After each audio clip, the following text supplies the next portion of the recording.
How's it, guys? Welcome. Hope you're getting your teas ready and getting ready for chapter 2 of the new book, Trunk Calls. Now some Earl Grey tonight.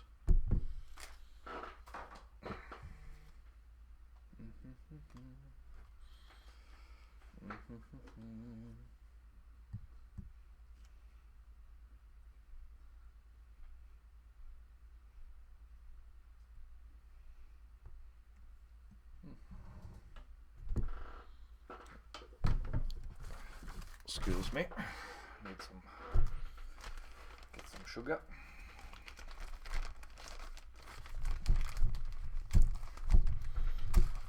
Yeah.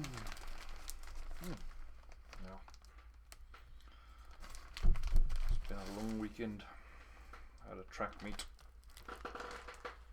Friday and Saturday, throwing javelin and discus, and getting pretty badly sunburnt. Eesh. Yeah, that's pretty rough.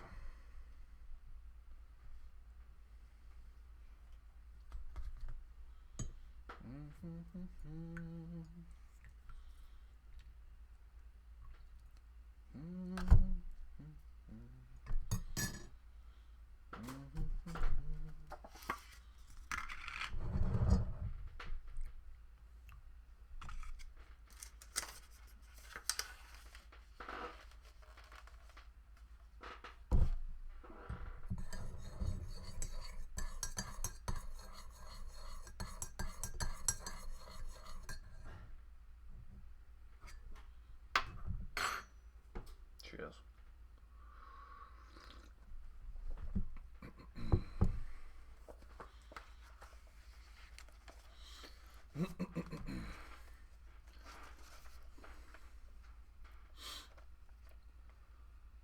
Chapter 2. To be a fellow. If you have run with footmen and they have tired you out, then how can you compete with horses? Jeremiah.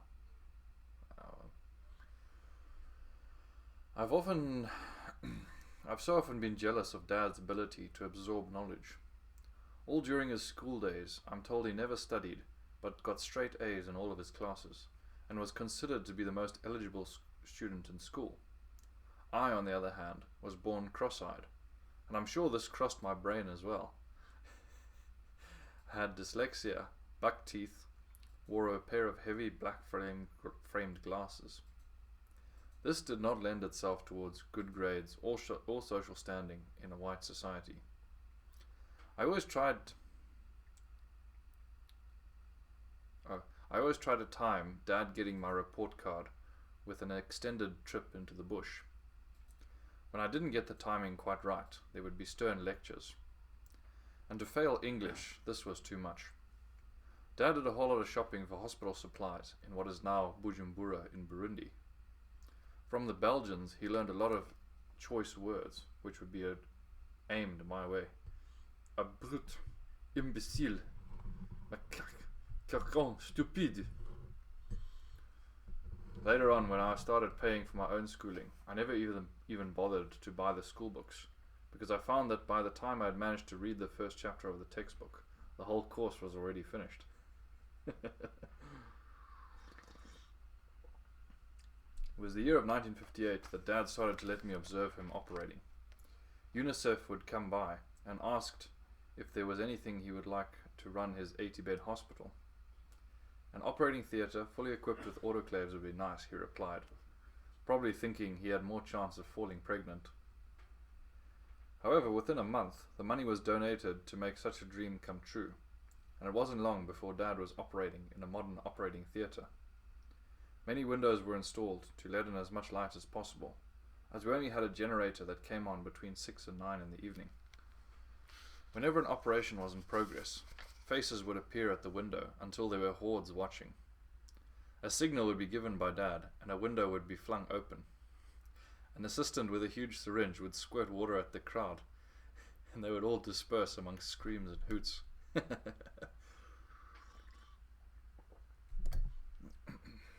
Everything is a spectacle in Africa. Our trips to buy medicines for the hospital were always an adventure.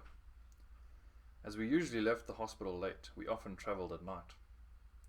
One night, Dad hit a long-legged bird, and I immediately made him stop. At the age of 9, I had been given the 2 volumes of Praed and Grant, considered at the time to be the best African handbook of birds. I never travelled without them. I identified my first Temminck's courser, which opened up a whole new world of nocturnal birds to me. In opening my Praed and Grant now, an act of nostalgia, I discover a pile of money I had squirreled away so long ago that the Rhodesian money is now worthless. Closing my eyes, I can still smell the disinfectant, hear us singing songs together, long discussions mostly involving nature, and plans on pranks we would carry out at a later date. A memorable incident was when we were travelling along a road on the edge of a steep hill and met up with a herd of cattle in the middle of the road. After a few minutes, we managed to get through the herd, coming level with the herdsman. He had his spear and club with him, and stood with his back against a 40-foot cut bank, eyes wide in a position of flight. It was a common belief amongst the rural people that whites ate the blacks, and this was evident by the red lips of all white women, the blood of their last victim. Dad stopped the Land Rover and looked intently into the face of the herdsman and said "Hwe," which means you in Kirundi. In an act that defied all the laws of gravity and possibility, this man levitated straight up that 40-foot bank backwards and disappeared into the bush. Whenever we get together, we still talk about that incident. So apparently you don't need snakes to experiment in levitation. Certainly help, but not a necessity. After watching scores of operations, and even assisting on a few, I started doing in-depth operations of my own on dead animals. Buster, my 90-pound bull terrier, had chased a civet cat up a tree during the night. I had taken the .22 rifle and given the civet cat a third eye, so that no part of its body would be damaged for the imminent dissection. I had spent hours dissecting out each organ when Dad came by. I showed him all the bits and pieces, got a few lessons on the pancreas and its surroundings, and then I showed Dad the perineal gland. I had removed the anal pouch already, and as Dad knew nothing about civet cats, he took a deep sniff of the gland when I told him to smell it.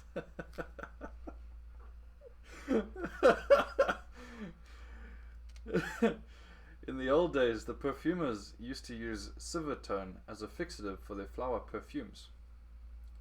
On its own, the yellowish grease is enough to gag a maggot. I must admit that Dad's reaction was most satisfactory. "I'm going to specialize in animals one day," I informed Dad. "And I'm going to be a fellow," he answered back. "What's a fellow?" "Well, when you're a doctor, people call you Dr. Taylor. But if you are a fellow, then they call you Mr. Taylor. So I'm going to Dublin and specialize in surgery so that I can become a fellow of the Royal College of Surgeons. And you are going to go to boarding school in England, where they will teach you to be civilized and to speak English properly." The English can't speak English properly anymore. Worked there for 6 months. Yeesh, man. They've butchered their own language. This was devastating news to me, but as I knew a year to be from one Christmas to another, and that was a real long time, I knew that things may have changed by that time, or that Dad may have changed his mind, but he didn't.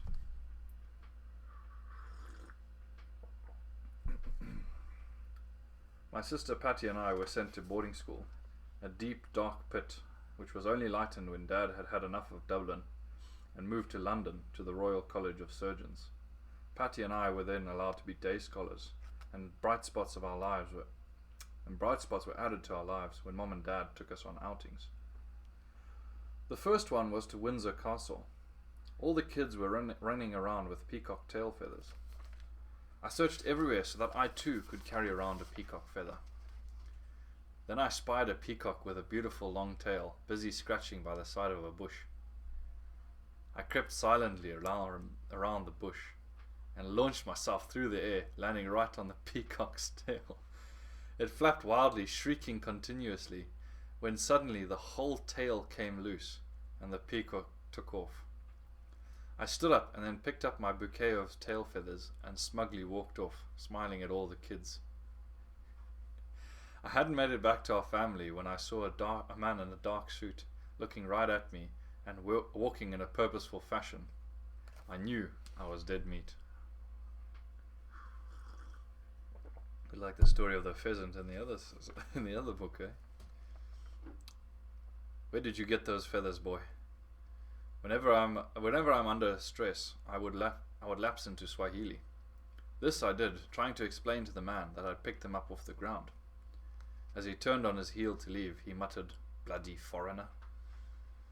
Paddy and I walked around proudly the rest of the afternoon with our big bunch of feathers.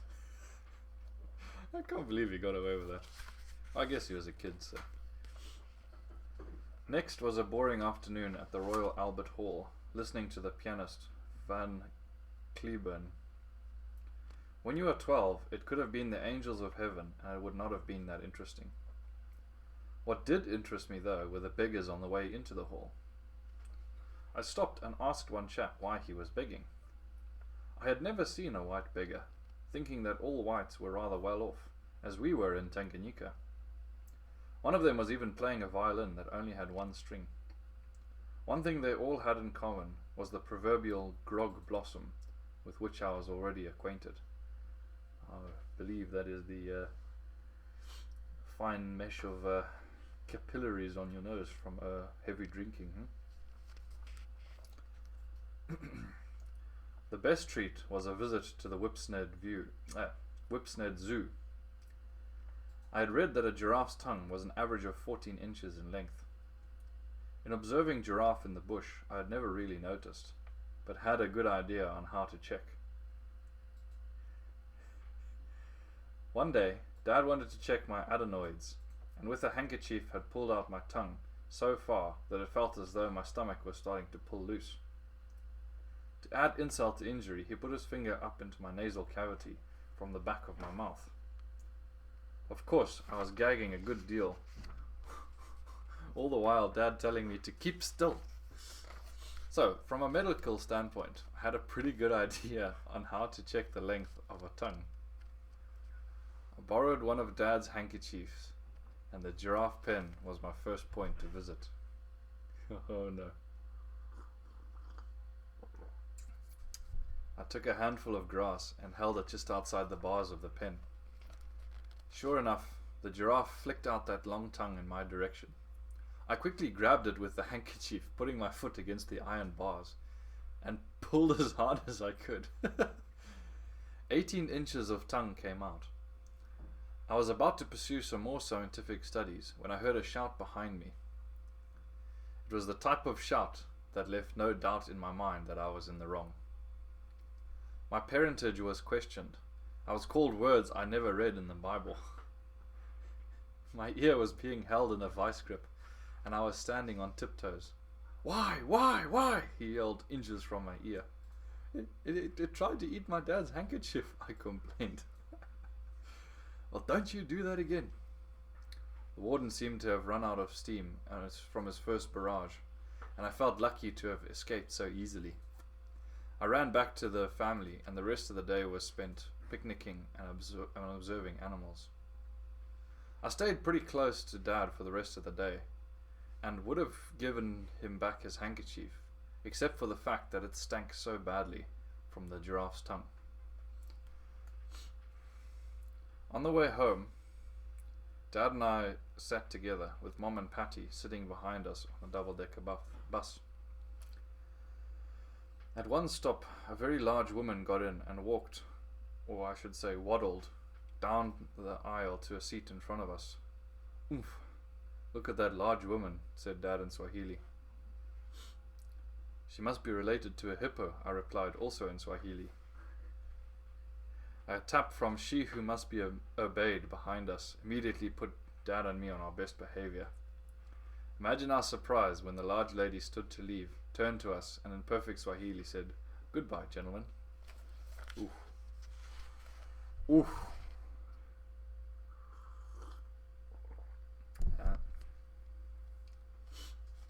To pass your exams at the Royal College of Surgeons requires more than brains.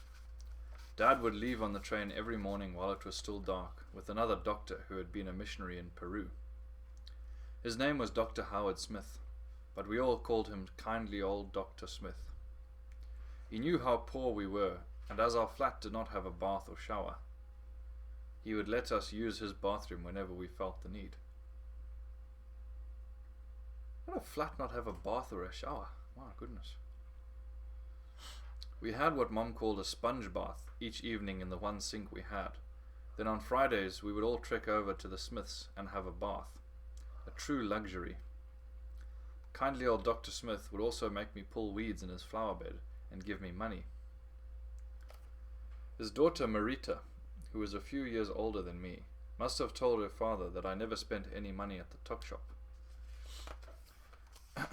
But the weeding gave me the pennies needed to buy Patty and me the necessary sweets. Dad would come back from the college after dark with a bone of some sort. His anatomy book became his Bible, and being a great imitator, he would imitate the lectures that his professor, Dr. Stansfield, gave. Dad would take Bones to bed with him, and as he lay in bed with the lights out, he would feel all the little bumps with his fingers and be naming all the parts. This is how he would go to sleep, and then a little later he would start lecturing in his sleep. The first and most difficult exam had become an obsession. Very rarely do doctors pass exams on their first try. Exams were given every 3 months by a group of professors. A doctor was expected to go to college for 9 months before he attempted his first exam. Dr. Stansfield was a brilliant anatomist and must have recognized Dad's abilities as a good surgeon, because immediately the two of them became friends, in spite of the age difference. Dad was a young buck of 36 years, whereas Dr. Stansfield was well into the old warthog stage. According to Dad's operating diaries, he was doing well over 1,000 major operations a year, a good deal more than the average would-be surgeons. "Tell me why, Dr. Taylor, do you think a cow walks down the middle of the road?" Dr. Stansfield would ask during a lecture. "I have no idea," said Dad would mumble. "Harpar nuam nigrum," would shout Dr. Stansfield dramatically, Latin for "Oh, my jet black liver." "Do you think the examiners will accept an answer of 'I have no idea'?" Dad learned a few choice expressions from Dr. Stansfield and a bit of Latin which he used himself in later years. Dad's students would often relate to me expressions he used in his anatomy lectures, such as "strike a light, you pussy cat." A favorite of Dr. Stansfield. Nil illegitimi carborundum. Don't let the bastards get you down. Hapar naum nigrum. Oh, my jet black liver. Dad was so good at imitating Dr. Stansfield that he would lecture in a British accent. He would draw on the board with his right and left hand at the same time, just like his professor. He played tricks on his students, just like his old professor. One of the most notorious being when he took a beaker of urine and asked his students to tell if the patient was diabetic or not. He took his finger, dipped it in the urine, and then put it in his mouth. All the students did the same. And then he told them, "Ah, I see you do not pay attention. I put in my index finger into the urine, but tasted my middle finger. You must pay meticulous attention to details." Oh, that's cruel. That's brilliant. The students respectfully called him that English professor. Sometimes in the middle of the night, Dad would shout out Dr. Stansfield's comments and then laugh like a madman. Obviously the pressure was getting to him. Kindly old Dr. Smith was taking pressure as well. He was a powerfully built man who used to box as a hobby. He had told me he had been in the ring with a black man by the name of Joe Lewis one time. I was very confused because up until that time I had never met a black man with a white man's name. He and Dad used to often get together in the evenings and quiz each other on anatomy. I would sit in the corner and listen. If I ever made a noise, kindly old Dr. Smith wasn't so kindly anymore. After 6 months of lectures, Dr. Stansfield suggested to Dad that he just try the exam to get used to the procedure. It wouldn't hurt as it didn't count against him, and no one passed the first time anyway. So Dad took the exam. He knew he wouldn't pass, but just the stress of going through the procedure was memorable. First there was the written exam. Later in the afternoon, a panel of 4 professors examined you. They wanted to know where Dad had been working and how many major operations he had done. They were impressed. Some of the previous doctors had shown signs of disrespect, and in no time at all, those professors had them tied up in knots. They were pleased when Dad knew the answer as to why a cow walked down the middle of the road. Dad walked out of the examining hall and headed for the main exit. As he got there, he was asked by the doorkeeper to have a seat. In front of Dad, there were other doctors who had taken the exam. If you failed, the doorkeeper would simply say, Dr. So-and-so. But if you had passed, he would say, Mr. Dr. Smith was in front of Dad. Mr. Smith, your papers, sir. Kindly old Dr. Smith just stood there, his big mouth hanging open, unable to move, he was so stunned. Dad gave him a gentle nudge and then waited for his name. Mr. Taylor, your papers, sir. The reaction was the same. In a trance, he walked out of the building and vomited right away. He went over to a park bench and lay down. A bobby came by and asked if he was all right. I passed, was all he could manage to say. Half an hour later, he managed to get to a payphone and call Mum. Mom picked up the phone and there was only silence.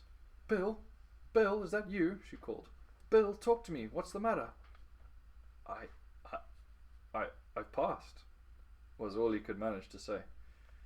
Thrilled, we all went to the train station to meet him, and an hour and a half later, he had found out, and an hour and a half after he had found out that he had passed, he was still white as a sheet.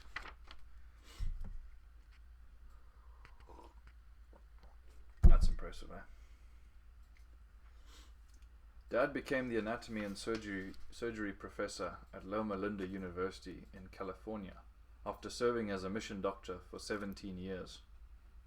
I know he's good because in his library are books he has co-authored, rows of teaching awards, and many awards that I don't understand. Dad's friend told me that one of the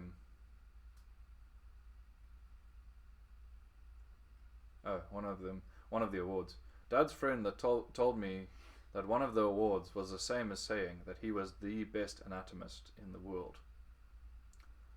All I wanted to do was to continue my hunting and guiding in Uganda, when Idi Amin helped me change my mind.